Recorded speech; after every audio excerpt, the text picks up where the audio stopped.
Hey, everyone, this is Sheets. Unfortunately, my mom passed away last week, and one of the things that she did in a very very long life was she was a very prolific owner of harness racehorses. Actually, if you follow me on Facebook, you'll see the obituary I put together, highlighted some of her more notable horses that she owned. And when I came back from uh, the things that you have to do after you have a death in the family, I saw a DM from Wiley from Run Pure Sports, indicating that one of his horses was running this weekend. So I don't know, it just kind of hit me a little bit, and so what I'm going to do is I'm actually going to go over the Turfway Park card that features his horse in the fifth race, and I'm going to go through the entire card and highlight what I think are some good values in the card. And then what that kind of led to was, well, you know what? As long as I'm going through Turfway, I may as well do Tampa Downs because they had something going on today, and also Santa Anita. So I am going to go through all three cards and just kind of highlight the what I consider top values on the slate using the sheets. And I'm not really going to get too into how I go about doing all this. I'm just going to cut right to what I think the best values are. And again, just your normal disclaimers. There could be scratches between now and when the races go off because it's still early in the morning, and I'm not going to be able to follow up with that. The second thing is that again, you don't want to be betting anything until there's about 2 minutes to post because you really have to know what your odds are. And also, I'm going to do my best to highlight what odds I think you should be wanting on some of these horses. But again, it's there's a lot of variance between now and the races with respect to that. But again, for those of you that follow my history before I got into DFS, before I got into poker, before I got into anything, you'll know my history with horse race betting and pick six syndicates and things like that. And for all the things that I'm kind of good at and can give you an edge on, this is probably probably the highest delta I can give you between what you would do without me and what you would do with my advice. Again, no promises, obviously. All I can promise you is that in the long run, you're going to probably do well going with what I tell you. And the only trick is to get to the long run, which can take several generations. Nonetheless, let's start with Turfway because, quite honestly, Turfway is the worst of the betting cards, even though that's what was the impetus for me to start this anyway. So I'll just go through it. I'll just share my thoughts with you. There are very, very few good bets on the Turfway card. Um, like first race, and I'm actually featuring what XB Select as far as the this is where I have been wagering for I can't even tell you how long. But whether you go here, FanDuel, or wherever.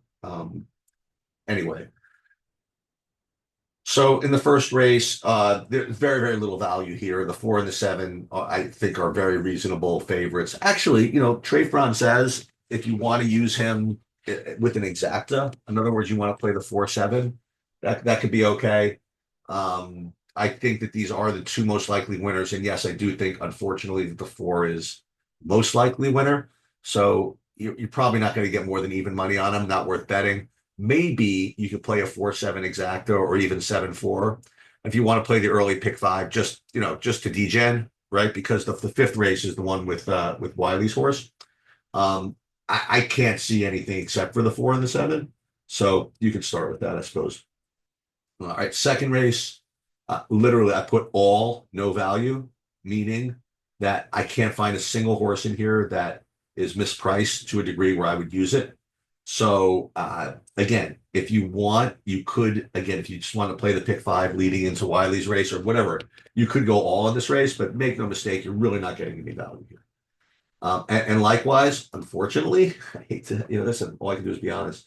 Race three, not a lot of value here either. I mean, I have the 3, 5, and the 6. Cowboy Justice, Summer, and Adrian and Verbal are the three most likely winners. They're pretty fairly priced where they are. But again, if you want to just do something, I would go the 3, 5, and 6. Now you're not going to be, making a fortune, but I imagine you're going to be alive after the first three. And then the fourth race, I mean, likewise, the 3 I think is very, very reasonable favorite. I don't know if he's going to actually go up 5-2. Maybe he'll go up at 8-5 or something. But again, I definitely think it's most likely winner. Not great value, but that is the horse that I would use, unfortunately. All right. So in the Warheaded race, and that's the name of Wiley's horse is Warheaded. There are again not great value, but there are five horses I think are pretty close, and that would be the 1, 4, 7, 8, and 10, and Warheaded is the 7. Unfortunately, because most of Wiley's friends are gamblers and or degens or well, maybe not all of his friends, but he's got quite a following of people that are going to probably pound this horse down to a price that's probably not worth playing. So you probably can't bet it really, but I would say that if you wanted to play Warhead and just on the math, you probably need 6-1, and you're just not getting it. I mean, I just can tell you, you're just not getting it. But it does have a shot. It's got, unfortunately, no greater shot than the 1, 4, and the 7.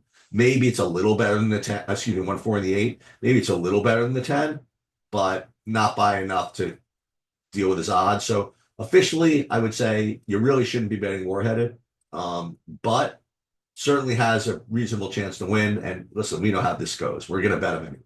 Okay, I don't care. That's the deal leading into the Warheaded race. Now, there are actually some okay gambles later on in the card that, let's say you wanted to start, I don't say pick six, where that's really hard, but I can't even get into what the pick six jackpot is. That's a whole nother type of wager. But there are some stuff in the later races, so let's just go through this. Unfortunately, once again, it's not exactly so soon. Like race 6, I don't really have too much. I literally have 7 horses I thought think can win here, or 8. Like 1, 2, 4, 5, 6, 7, 9, 10. I mean, again, I didn't create this card. I'm just reporting it. Very, very little value in race 6. All right, race 7, I have a gamble for you if you want. And actually race 8. So race 7, I think the 2 and the 5, 3 coins, and what if are almost as likely to win as all the favorites. And as you see, that their morning lines are really, really long. So what if does have kind of a weight advantage over the 2, but the two's better price. So I do think that if you want to gamble, you could play the 2-5. So again, you want to play Warheaded with all those horses I mentioned in the 6th race, and then play these 2. You can get good value here. I think 3 coins and what if are very, very good. In race 8, another pretty good value here. So the 5 and the 7 are very solid favorites, but the 4, the 6, and the 8, I think literally are just as good. And you see the morning lines on the 4, 6, and 8 are just much higher. So I would key the 4, 6, and 8 in whatever type of wagering you were going to play. And I like that a lot. Race number 9. Um, wow, race 9 actually, some I think is incredible value. Actually, there are 4 horses here that I think again are just as likely to win as the favorites that are extremely long, and that would be the 4 Fear and Loathing, the 5 Redfield, the 8 Hunter Town, and also the 10 Vast Horizon. So 4, 5, 8, 10. I think those are very, very long. So I mean, just to remember to put this in perspective, it depends on what you're doing here, but races 7, 8, and 9 all have just really, really good long shots. And you can take a shot with those 3 races. Race 10, again, depends on how much you want to degen this particular card. The 2 favorites are probably most likely to win. 4 Beautiful Summer and the 6 Waffle House Gang. Oh, excuse me. Yeah, that's right. But not worth betting on their own. So that's it with Turfway. But as long as we're here, we may as well go through the other 2 cards I looked at, and that would be Tampa. And Tampa actually starts really early, so you have to be on top of that one. Like Turfway Park doesn't start till 5:55 Eastern time. But Tampa starts at 12:15 Eastern time. Then we're gonna do Santa Anita in a second. So let's just go through the Tampa card. The 5. Where's Tampa? No, here's Tampa. The 5 Hightail Fox, perfectly good favorite. So which means you probably don't want to be betting this race. The second race, the 7th anniversary, I think is a really good looking 15 to 1 shot. Now, again, it very well could come last, but it's getting weight. It looks pretty decent. It has some pretty good races to go back to. At a 15 to 1, that's just way too high. So even anything over 10 to 1, I think you should probably play. Race three at Tampa. Three other very good long shots. You have five Burn, Jakey Burn, six Political Riot, and nine Chain Reaction. I think all three of those are just as likely to win as the favorites, and they're really, really long. So I would definitely do that. Race four, nothing really, just two chalk favorites. 1, 4, I think are just gonna. They're one of them's gonna win. Not really worth betting. Fifth race, again, not really great. I had almost all in this race, like 1, 2, 3, 4, 7, 8, 9. So what you could do, I mean, if you were really degenning, is you could play the 1, 2, and 3, and maybe even a 9, because I do think that they're a little worse than the favorites, but not as as worse, I guess, as their odds would indicate. So they're actually not bad. Race number 6. The 3, very rightful favorite, but the 5, Timeless Bounty, I'm inclined to at least put him underneath in an exacta, maybe use him on top just because of the price. I mean, if you're getting actually 10 to 1 on him, I think you would definitely want to put him on top. So I think the 3 and the 5 are pretty good exacta or exacta box or something like that. All right, race number 7, Tampa Bay. Okay, I got something here. The 7 Mishka at 12 to 1, I think is a very, very good value. The other favorites are pretty decent, like 2, 3, 4, and actually the 8 a little bit.